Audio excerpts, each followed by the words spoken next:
മികച്ച സിനിമകളുടെ ഭാഗമായും നല്ല കഥാപാത്രങ്ങൾ ചെയ്തും ബോളിവുഡിൽ പ്രശസ്തി നേടിയ അഭിനേത്രിയാണ് കൃതി സനോൺ. 2021 മികച്ച നടിക്കുള്ള ദേശീയ അവാർഡും താരം സ്വന്തമാക്കി. കോക്ടെയിൽ 2 എന്ന സിനിമയിലൂടെ കയ്യടി നേടുകയാണിപ്പോൾ കൃതി. കരിയറിലെ തിരക്കുകളായതിനാൽ ഇപ്പോൾ വിവാഹത്തെക്കുറിച്ചോ അമ്മയാകുന്നതിനെക്കുറിച്ചോ താരം ചിന്തിക്കുന്നില്ല.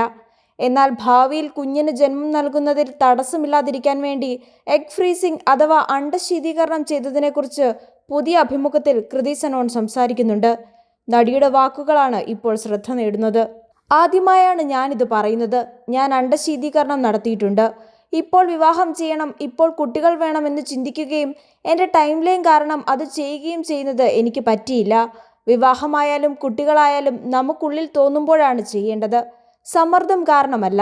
എല്ലാവർക്കും എഗ് ഫേസിംഗ് ചെയ്യാനുള്ള സാമ്പത്തിക നില ഉണ്ടാകില്ലെന്നറിയാം. എനിക്ക് പറ്റിയതിനാൽ ഞാൻ ചെയ്തു. വളരെ സ്മാർട്ടായാണ് ഞാനത് ചെയ്തത്. മിമി എന്ന സിനിമയ്ക്ക് വേണ്ടി ഞാൻ വണ്ണം കൂട്ടേണ്ടിയിരുന്നു. എഗ് ഫ്രീസിംഗ് ചെയ്യുമ്പോൾ ബ്ലോട്ടിംഗ് ഉണ്ടാകും. എഗ് ഫ്രീസിങ്ങിനെ കുറിച്ച് എന്നോട് പറഞ്ഞയാളോട് ഞാൻ സംസാരിച്ചു. ഇത് നിങ്ങൾക്ക് സ്വയം കൊടുക്കാൻ പറ്റുന്ന ഏറ്റവും നല്ല സമ്മാനമാണെന്ന് അവർ പറഞ്ഞു. ഇതേക്കുറിച്ച് ആലോചിക്കവേ സിനിമയ്ക്ക് വേണ്ടി വണ്ണം കൂട്ടാൻ പറഞ്ഞു. 2 മാസം ഷൂട്ടില്ല, വണ്ണം കൂട്ടിയാൽ മതി. ഈ സിനിമ സരോഗസിയെക്കുറിച്ചാണ്.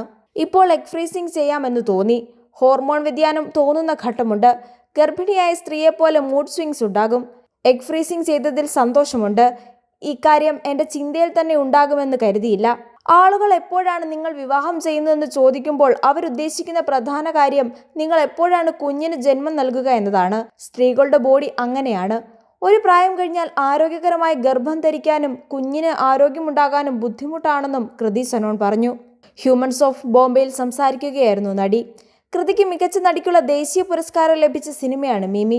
35-കാരിയാണ് കൃതി സനോൺ. എഗ് ഫ്രീസിംഗ് ചെയ്യുന്ന സ്ത്രീകൾ അമ്മയാകണമെന്ന് തോന്നുന്ന ഘട്ടത്തിൽ ഗർഭം ധരിക്കുകയോ അല്ലെങ്കിൽ സരോഗസിയെ ആശ്രയിക്കുകയോ ആണ് ചെയ്യുന്നത്. പ്രിയങ്ക ചോപ്ര, രാംചരന്റെ ഭാര്യ ഉപാസന കാമിനേനി തുടങ്ങിയ പ്രമുഖർ എഗ് ഫ്രീസിംഗ് ചെയ്തവരാണ്. കരിയറിലെ തിരക്കുകൾ കാരണമായിരുന്നു ഈ തീരുമാനം. പിന്നീട് പ്രിയങ്ക ചോപ്ര സരോഗസി വഴി കുഞ്ഞിന് ജന്മം നൽകി. ഉപാസന കാമിനേനി സരോഗസി വഴിയല്ല കുഞ്ഞിന് ജന്മം നൽകിയത്. ഉപാസന തന്നെ ഗർഭം ധരിക്കുകയായിരുന്നു.